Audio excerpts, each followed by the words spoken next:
Bonjour à tous, ravi de vous retrouver sur 8 Mont Blanc. Bienvenue dans Grand Format. Comme tous les 15 jours, la rédaction vous propose une série. Cette semaine, c'est Olivia Boisson qui s'est intéressée aux produits locaux. Bonjour Olivia. Bonjour. Alors, pourquoi cette série, Olivia? Les produits locaux, les produits savoyards et aux Savoyards? Eh bien parce que dans nos deux départements, on a quand même la chance d'avoir une très très bonne cuisine et de très bonnes recettes. Entre autres, la raclette de Savoie évidemment. Donc j'ai voulu montrer aux téléspectateurs les coulisses de la production. Alors, il n'y avait pas que de la nourriture, il y avait aussi Opinel, entreprise de 137 ans. On voit votre reportage et on en discute juste après. Une lame en acier, un manche en bois, ce couteau pliable n'a pas changé depuis sa création il y a maintenant plus de 120 ans. À Chambéry, 70 personnes participent à sa fabrication. Les produits sont la plupart du temps français. L'Opinel, lorsqu'on ne le précise pas, il est en hêtre et le hêtre vient essentiellement du Jura. Même chose pour le chêne, pour le noyer, pour le charme. Et puis on a quelques bois exotiques qui viennent d'un peu plus loin.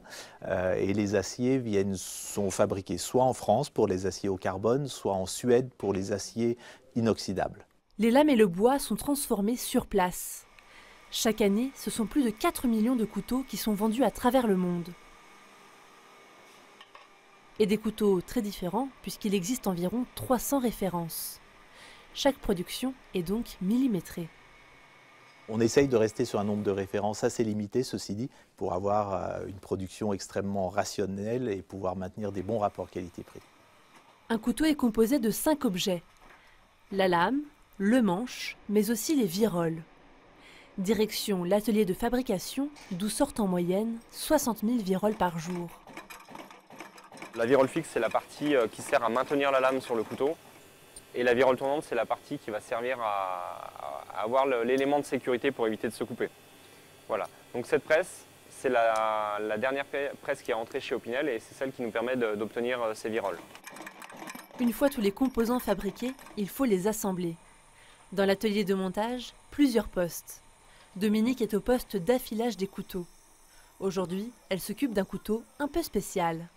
Il y a des moments où tout va bien, des moments qu'il faut plus insister, ou tout dépend de la lame en fait. Là c'est quand même plus délicat, alors donc on va plus doucement. Alors là il faut compter à peu près, on va dire, un petit 1000 couteaux. 1000 couteaux par jour qui partent directement au conditionnement. Ici, tout est emballé à la main avant l'expédition aux 4 coins du monde. Le chiffre d'affaires d'Opinel représente environ 22 millions d'euros, dont 45% sont réalisés grâce à l'export. Là, je ferme les cartons pour l'envoi pour un client en Allemagne, avec le poids et la finition finale. C'est un des gros clients qu'on possède à l'heure actuelle sur le territoire européen. Si l'Allemagne est l'un de ses plus gros clients, Opinel vise plus loin. La marque a créé il y a plus d'1 an une filiale de distribution aux États-Unis. Objectif, faire de ce couteau savoyard une véritable icône mondiale. On vient de le voir, Olivia, Opinel, c'est quelque chose qui compte ici dans notre département. Exactement, puisque l'entreprise embauche 110 personnes au total, dont 70 personnes sont liées à la production directe. Il faut savoir que c'est quand même 22 millions de chiffre d'affaires en 2015 et 2016. 45% du chiffre d'affaires sont réalisés à l'export, c'est quand même énorme. Et ils viennent d'installer une filiale en fait aux États-Unis. Donc à mon avis, l'export sera beaucoup plus conséquent dans les prochaines années. Puis de toute façon, tout le monde a un Opinel dans sa poche. Évidemment.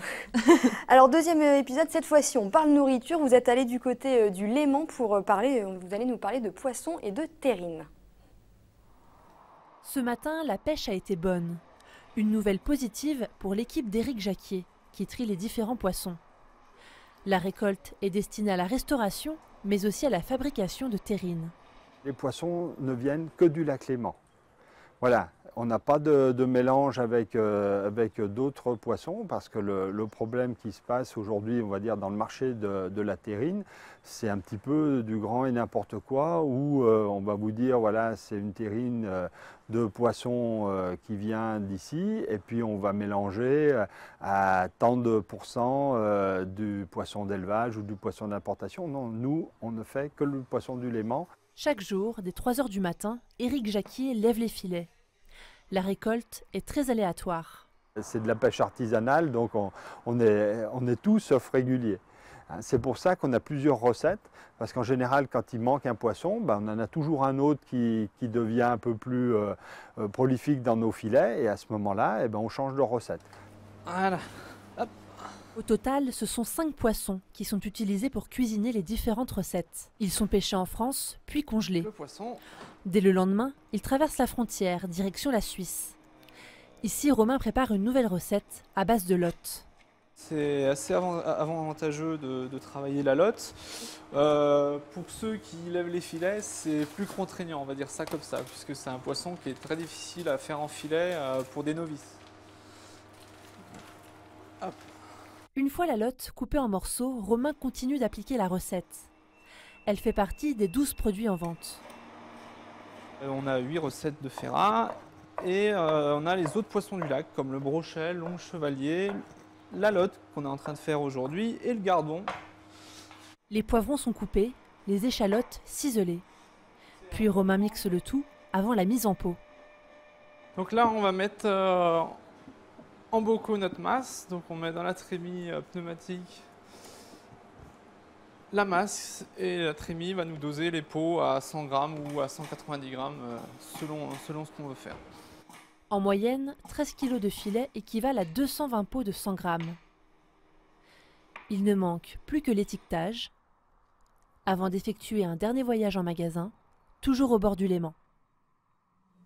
Olivia, c'est 100% local, ça fonctionne? Ça fonctionne plutôt bien. Il faut savoir que tous ces produits sont vendus un peu partout en Europe et aussi évidemment au bord du Léman, en Haute-Savoie. Vous avez goûté? Oui. Et alors? Délicieux. Vous conseillez? Oui, complètement. Surtout que c'est vraiment... même, il n'y a pas que le poisson qui est du Léman. Donc déjà, on sait déjà ses tracés du début à la fin. Et les produits qui sont en plus... comme par exemple les poivrons, etc. C'est vraiment tout local en fait. Donc c'est vraiment un produit 100% au Savoyard. Très bien. Alors deuxième produit 100% savoyard, celui-ci, c'est la raclette de Savoie qui vient d'obtenir son IGP. On regarde votre reportage. C'est l'heure de la traite pour les 39 vaches de Maxime Vera. À chaque fois, une bête donne en moyenne 10 litres de lait. La récolte du matin sert à fabriquer la raclette de Savoie. Maxime traite ses vaches avec le plus grand soin. Avec la main, j'assèche le trayon, parce que quand au moment du branchement, il ne faut pas qu'il y ait d'humidité sur le pis, sinon ça gerce le pis. Après la traite, il est l'heure pour les bêtes de sortir. Les vaches sont de race locale et nourries sur le territoire. Toutes ces consignes font partie du cahier des charges de la raclette de Savoie. Les bêtes pâturent donc en alpage au minimum 150 jours par an. Les vaches reçoivent aussi dans leur ration donc, un complément alimentaire, donc un complément énergétique et azoté. Et ces deux compléments ne doivent contenir aucune trace d'OGM. Retour à la ferme où Maxime s'apprête à faire 6 raclettes de Savoie. Le lait de la traite matinale a été chauffé. Il est maintenant en cuve avec des ferments lactiques qui permettent au lait de coaguler et de se transformer en caillé. Il est ensuite découpé en grains. Là, comme on voit, c'est déjà dur, ça fait une bonne petite boule. Puis place au délactosage, où le petit lait est filtré. Maxime le donnera à ses vaches et la crème sera utilisée pour faire du beurre. Le caillé est ensuite versé dans des moules. Donc là, avec le petit lait qui reste à l'intérieur, on a un volume d'environ de 7-8 kg pour une raclette finale qui va faire entre 6 kg et 6 kg et demi. Donc on va encore perdre entre bien 2 litres de petit lait.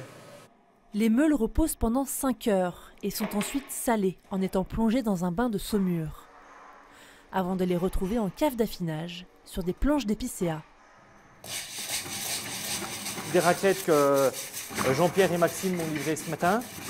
Donc c'est vraiment un travail qui est très, très important. Il faut les frotter 3 fois par semaine pendant le premier mois de manière à former le croûtage du fromage.